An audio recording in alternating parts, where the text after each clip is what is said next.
Alex, did you bathe today? No, I was just gonna make that joke. I'm like, I have stopped showering altogether. You don't. Well, we don't have to use water anymore. No, I don't bathe with water. I only bathe with pine needles. Yes. And pine needles, twigs, and brush, and all that other good stuff that you find in the woods. The there's some great studies that have come out on forest bathing. And it's not like, bathing in the sense where it's like, ooh, water's rushing over me and I'm Let me get some myself. poison ivy and stick it on my body. Are you allergic to poison ivy? Yeah, I've had it. I've had it so many times. Yeah, when I was a kid, I'm allergic to like grass too. Like it will, like if I roll around in grass, I'll get little tiny hives. Oh, interesting. Yeah, it's like I'm just allergic to nature in general. Yeah, that's why I have to stay in the concrete jungle. I'm totally allergic to poison ivy. There's like none of it out here. So yeah, I was talking to somebody the other day. I was telling you this earlier. This is funny in the Philippines, and there's this little fruit. It's a red fruit, and I don't know what it is. Some people that are from there would know. And they take their flip flops off as a kid, and you would throw it at the tree, and you could knock these fruit down, and they're really sweet and really good. But if you get near the bark of the tree or it gets on you, it can kill you. Get out of here. Like kids will like get super sick. They'll like try to climb the tree or something, and they'll get the bark on them. Or the sap. The sap. Yeah, the sap. And they'll get that on them, and it can do a lot of damage. Like some kids have almost got, died from it or whatever. It reminds me of like mango sap. Yeah. Like mango sap is like, it's like a bad form of poison ivy.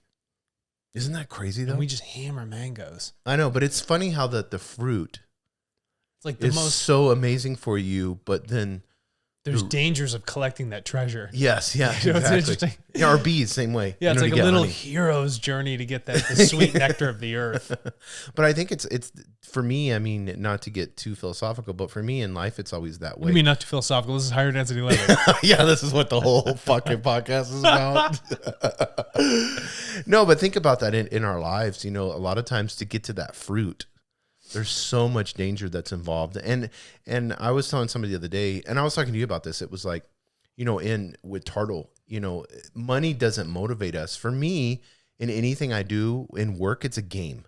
Yep. So I love the game. Yeah. So it's like, how do I get to that fruit, and efficiently, how can I get to it? Yeah, it's the aspect without hurting myself. Yeah, it's not like the money I'm going to collect from doing the job. It's the job itself. Yes. And yeah. That's cool. It's its own little journey. It's its own little challenge to the self. To say, what can I really do? And there's a documentary before we get into forest bathing. There's a documentary called The Last Dance with Michael Jordan. Yeah. It's on Netflix. It's probably one of the best documentaries. Even if you don't like sports, the way it was done was just absolutely amazing. Because we know the outcome. He wins a bunch of championships, and know all that. But then they make it where it's like goosebumps and like and I'm not like I don't watch tons of amounts of sports, but I was into this because they got into his mind and what made him a champion. And he said, I learned to play the game within the game. He goes, I got so good at the game that I had to find little games inside the game to play to get to my 60, 70 points. He's just like, he was doing like this refining.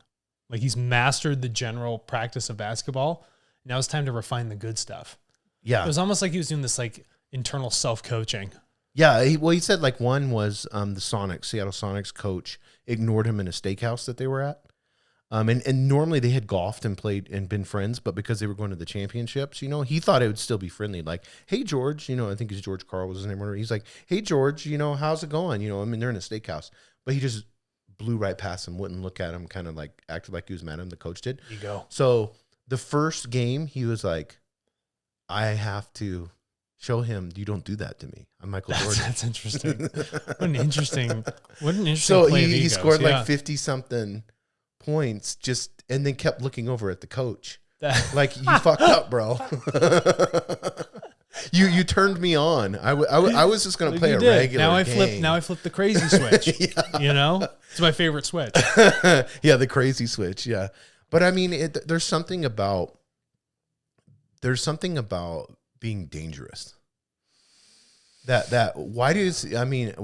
talking about forest bathing, but we're going off the cuff here. Why is it so important and why do we as a species love danger? Here's it enthralls us and we get You've asked a great question. We get motivation out of it. So George Mallory was one of the first men to summit Everest with his partner, and Sandy, I think Sandy or something akin to that.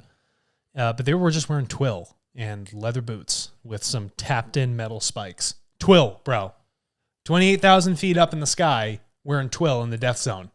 Okay, and they got their supplemental oxygen, 2 huge canisters. And these guys are summiting it by themselves with basic, like manila bound, like cotton cord. And when I say cord, it's rope. Like that's it, like 1/4 inch. Oh my God. So they're going there summiting this bad Larry. But someone had asked him when he got to the Himalayas, they're like, why is it that you are looking to summit Everest? And he responds, he says, because it's there. Yes. And that is it the challenge? Or? Is an interesting aspect, a aspect of spiritual growth, perspective of life, and understanding the limitations of yourself. And if you push ego aside, when we look at that, if you take on the event of climbing something like Everest, a lot of people will say, there's 200 people going up at once. There's trash all over it.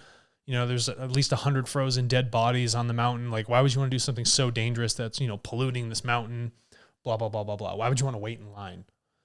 Well, the thing is when you are climbing something at a realm or a level that people will never touch or even consider touching, your perspective on life as you walk by a frozen body next to you and the view you receive at 29,000 feet overlooking the earth changes your appreciation for life, the planet, and the appreciation for your own limits. So when these guys are summiting this, whether it's in a group of 200 or they're by themselves, they are evolving in a deep sense of consciousness. If it's not a function of ego, there's a lot that can be learned about you and your own limitations. And then when you bring that back to this other world of reality, right, the way you view life changes. It's a lot like how, some astronauts, when they actually go into orbit and they see Earth for the first time, yes, in its totality, their perspective on everything changes. Yeah, I was watching, there was a astronaut on Joe Rogan, and he said it was so funny because he was going over, he's like, and we could have done this with anything, but he was going over the Middle East. Yeah. And he was looking down, from the space station. Yeah. As they can see, and he's like, how many tens of thousands of years have they been arguing? He's like, borders? Really? No, isn't it interesting that when we look at this map, we have a map here on the back wall, guys. And Jason and I are always looking at it, discussing it, or expanding our 3rd grade geography. Everything's outlined with a map. They're very bold lines to say this is the territory that we own. But when you move yourself into a macro view, whether it's on top of Everest or you're in space looking at the Earth, both of them can give you that same sensation. Borders go away. Yes. It is just the Earth in its unified total self, and all of us are in it. But you don't see those borders. You just see that it's just the world of interaction and all these little people doing their own things with their own mindsets just buzzing around. And so there's this change. There's a dramatic emotional, psychological, spiritual, conscious change that happens in an individual when they achieve those things that take great risk, like going into space or going on top of the mountain. And it may be, viewed by others as selfish, and it could be, but something will happen to you and you will never be the same from that change in perspective. And that's why we do those things. That's why George Mallory summited it. That's why someone asked him, why are you doing it? He said, because it's there. There was something about life that needed to fill that challenge. That is that hero's journey that we all go through. And some people are just like, I have to go do it first. I want to know what that perspective is so I can come back and share it with others. Yeah, and I think it for me, whenever I see, whether it's, winning a championship or it's climbing a mountain or going to space, all these amazing extreme things, it creates this spirituality, I think, if you're open to it. I mean, some people may do it just for the conquest, like, I conquered this and I conquered this and I conquered this. But that's the ego. Yeah. But when you set that aside, something still changed in them. Something still drove that person so deep to go take that risk and they still saw something really magical, no matter how big their ego is. Right, yeah. You know, they were going through that journey, and we Right. all go through that journey. And you know, that's why we take that risk. What are you considering? What are you laughing at? No, I'm picturing like this old white privileged guy up on Mount Everest. No, I know. You know, like barely breathing. No, but he wasn't. He was young, and he was just like, I am gonna. I know, do but I'm this. picturing this egotistical guy, like Yeah, this like, I gotta go imaginary do guy, it. like, there's this big mountain, Yeah, and people can climb it. I must go climb it. Yeah, and so this will be a great story at my dinner party. He doesn't realize he gets like TMR or TMI, whatever, some like micro stroke while he's up there. You know? He's like, I can't do this. And it's really, you know, things like Everest, things like space require people of a certain physiological design, Right. genetically. Right. Okay. I do extremely well at high altitudes. I'm very efficient at them. So I've never done Everest. Would I like to? Yeah. Right. But, and would I be able to handle it? I think I can, but I wouldn't know until I was actually there.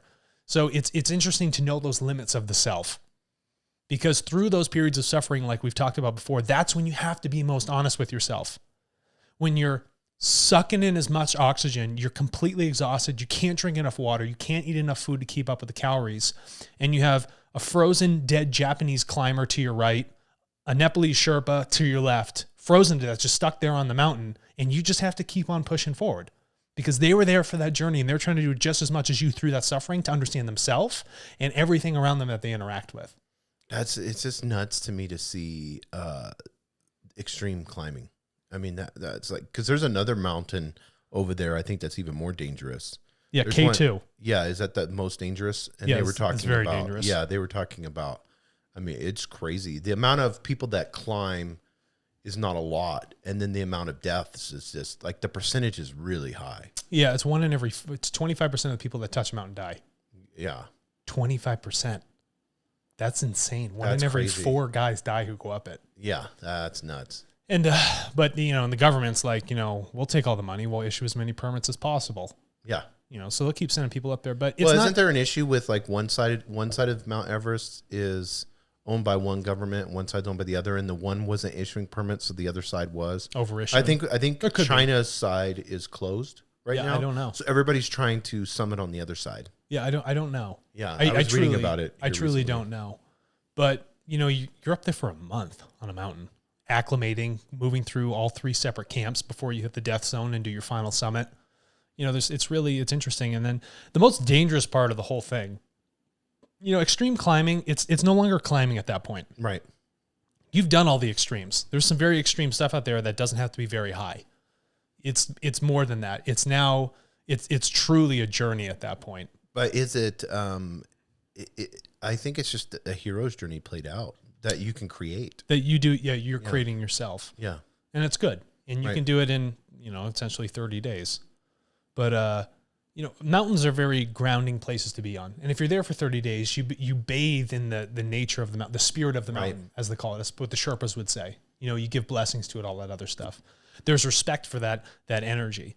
And like even over here, the Sandia Mountain, we ground ourselves on it. Right. It's just a big, solid piece of rock emanating the Schumann resonance, right? Yeah, Just isn't it exudes that energy. And so why do people feel so refreshed when they go for a hike? Well, that's what it is. It's that grounding sense. So one of the first things you're doing is you're removing yourself from a concrete jungle. So crushed rock lacks the energetic signature of natural rock that's been composed of self, especially granite and things like that. So when you have concrete, you know, when you set a battery down on concrete, what's it do? It doesn't, it will, Drains it. yeah, exactly. If you have a job where you're walking around on concrete floors, you're drained, right? It is non-coherent. It's actually, it pulls life force out of things.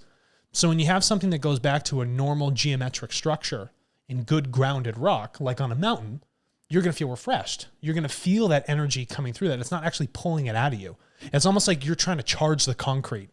The concrete's like begging for energy to come into it because its structure's been destroyed. So it's draining batteries, it's draining you.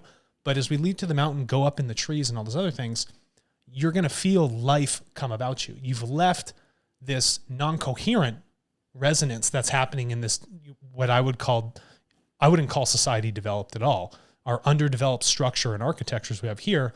And you go to a place that's extremely natural, that is more genetically aligned with who you are. And And then if you take that another step further, I'm on this grounded rock. Now I'm going to move into the trees. Trees have a beautiful way of moving water about them. So they're pulling, so the trees are naturally funneling the resonance and the water and the frequency up them in a helix pattern, just like your DNA does. That's how they move it. It spirals up the tree and then goes back down. Like if you're collecting maple syrup, you do it at certain times of the day or temperature because the water's getting pushed up or pushed back down. So there is another double grounding feature of being about those trees. Yeah, so it's not just the rock. No. We have the trees. It's the rock, the trees, and the ionized air at the same time. So you're bathing in freshly ionized air on a grounded surface with grounding trees. They're rooted, and they have this beautiful energy that's moving up and down them in a natural pulse. So you have Schumann resonance, grounded rock, pulsing trees with their water, and then you have ionized air. So you're just like, this is, negatively ionized air. You're like, this is fantastic. And so that's where you have that refreshing feeling. And that's when they've seen that as an individual moves into there, that sort of bathing, the sort of tree bathing, changes the frequencies of the brainwave patterns. So why is, because I want to talk about this too, because on the other side, the dichotomy of it is, there are so many people that will not go into an ocean because they're afraid of a shark. There's a lot of people that won't hike alone because they're afraid of a bear, a mountain lion, or something like that. And I actually read a statistic the other day, and they were saying the odds of you, even if you went into the water every single day. Do you know how many times I've dived in the middle of the open ocean? So many times. Yeah. But I mean, they were saying the odds of you being ate by a shark or being attacked by a mountain lion, especially mountain lions, are like, you have more of a chance of dying in your car driving to work. Yeah. Like 1,000 times. But they said you have more of a chance of dying in a jetliner crash than you do of actually being attacked by an animal. Which is already so minimal. Why when we're out there, why do we have, I mean, I get that. I get spooked out sometimes when I'm by myself, even here. I'll hear something and then I'll climb that thing. No, I'm not trying to like one up you, but I'll throw a headlamp on and I'll climb that thing at 4:00 in the morning, pitch black. Yeah. So, but I mean, I'm just, it's interesting to me. But why do you get spooked? Why do people get spooked and then they don't get into, because the water, I would imagine, would be the same thing. Salt water is very healing. But the thing is, if you go into it with a sense of fear. Yes. So from a genetic sense, you're straining your DNA. You're creating that sort of anxiety, that lack of respiration of the cells. There's a lot going on that is changing the coherency of your thoughts.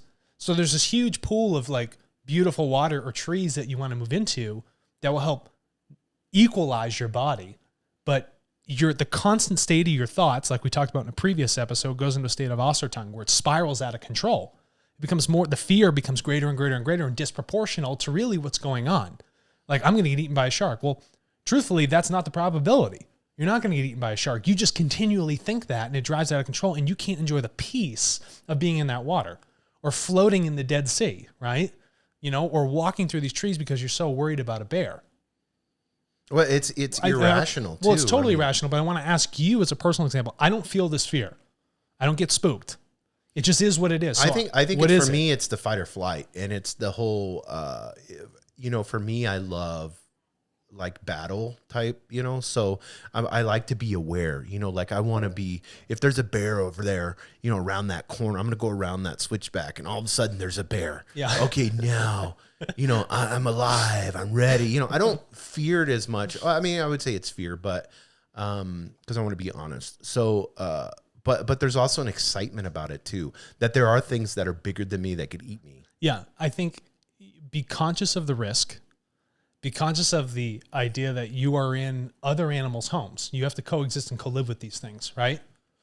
And don't let that completely define your life. Yeah, like you don't want to be in the Antarctica and cook up some bacon with the polar bear. No, that would be stupid.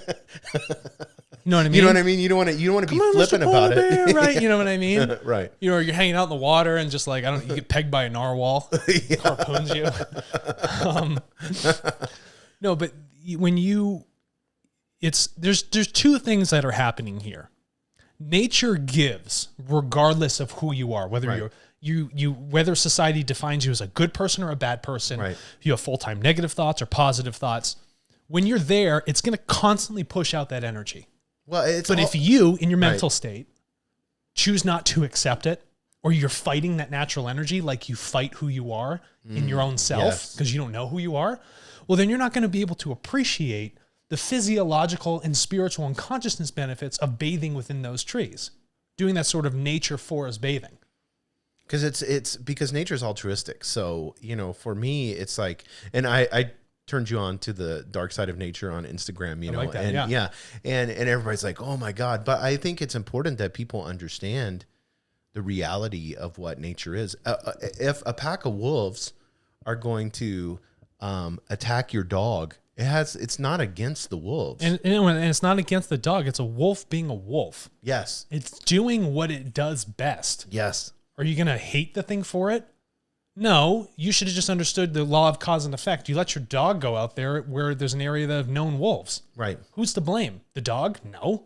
Doesn't know any better. It's just being out there. Yeah, it's just being a dog, and the wolves are just being a wolf. You're the one that let that occur. And we put emotion into all of that. Yeah, of course we do. And then we overlay things there that don't need to be there.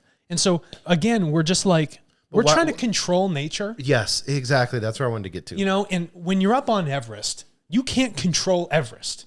It's you with Everest, not you against Everest. And that's a huge change in who you have to be also, to understand that I cannot stop nature. I cannot stop the chaos. I cannot stop these changes in the natural flow of the universe. I have to be one with it. And if I don't work with it, I die. It's as simple as that. It's very black and white at that point. And the world, if we don't work with nature, yes, we are going to die. We are going to die. And let's drive that into an example. Climate change. Like I was telling you earlier, when people say that, they get a little trigger and then they're like, oh, that's terrible. We politicize it. Yeah, we politicize it and they hear it and then they're like, that's bad. I don't like the way that sounds. And they don't think about it ever again. But in the truth of it, we're not working with our world. Mm-mm. We're manipulating it and pulling from it. So if you're burning jungles in Indonesia and 40% of the total landmass in the United States goes towards farming, and then of that, 70% of it is only to feed cattle for the meat industry. We're destroying nutrients of our land and forcing things towards things that are just destroying the planet because we feel that we can control it with no sort of negative outcome. How can a person give to the planet? Because I love the cause and effect that we're just taking all the time. Practically, like daily, how can we give? You can give to the planet in two ways. You can match it with its energy through meditation. Simple thing to do, right? You can look around and have a perspective of respecting the coexistence of everything around you. And you can also be aware of what your consumption looks like. Should I really be driving the car to do this, or can I walk there, ride a bike? Right. Do all these lights really need to fucking be on right now? Probably not. Shut them off. You know what I mean? Do I need to inundate myself with all these things? Do I really need to go to Costco and buy this or Home Goods to get this thing on sale? No, I don't. Because every time I buy that tells the manufacturer that more people want it, and we have to consume more to generate things that people really don't need. Or buy from companies that are conscious. Yeah, or pay a little bit more. That's what I'm saying. Yeah. Pay more. Buy your clothes from Patagonia. Yeah. Understand that they're conscious of the waste, right? They have certain certifications to make sure that people are paid properly, things are fair, and they're not abusing resources. Right. Use a co-op, Trader Joe's, that type of thing. Yeah. If you have the local farmers. Yeah, local farmers, or if you have the economic wherewithal, buy solar panels. Yes. Move your storage over to solar. Stop driving the stupid car that is sucking on gas. Right. Dead dinosaurs. Right? That's what they are, yeah. If you want to respect the planet, if you want to give back to it, right, rather than essentially, rake from it, I'm going to use the word rake. I like that word. Then, you have to be conscious of how you consume and interact with it. And right now, none of us are conscious of it. And we don't see the grand effects of, 30 feet of ice that have disappeared in Greenland. 30 feet. That's insane. We're not conscious of the effects of what's going on with the flooding in the state of Florida because the oceans have risen because we don't live there.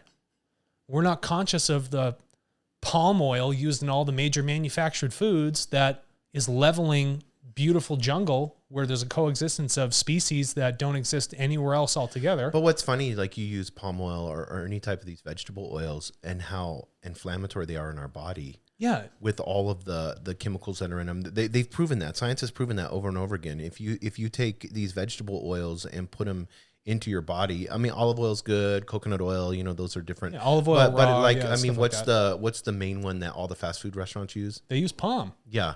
And so palm, canola, anything like that. And they've already shown, like, even on a cellular level, what it does. Yeah. And it's extremely it creates inflammatory. Yeah, it's inflammatory, creating oxidative stress. How do you think the earth feels? Yes, exactly. Do people forget that the earth is alive also? Yes. We're not giving back. We're not conscious of these things. And, the coral reefs die. The biodiversity goes away. Animals that you appreciated seeing or migratory patterns will no longer exist in those areas. The fish industry, I think, is one of I watched a documentary on that. That just it's horrendous. Tore my heart out. Yeah, it's horrendous. And people, I'm vegan. People Right. are like, well, why don't you eat fish? I couldn't think of anything worse than pulling away from the thing that is 70% of this planet. Right. You don't understand how important that biodiversity is. Or the function of not poisoning our waters, because a majority of the CO2 is absorbed by plankton, not necessarily the boreal forest that goes around the earth. But I mean, let's start by, not everyone on the planet has to go vegan. No. I'm not. What I'm saying is, like, we had our episode about conscious capitalism. Yeah. That's a start. That's step one. Yeah. So step one, let's start. Consumerism is what we live and die off of. Mm-hmm. Walmart has understood, because of their algorithms, now they're the number one producer of organic.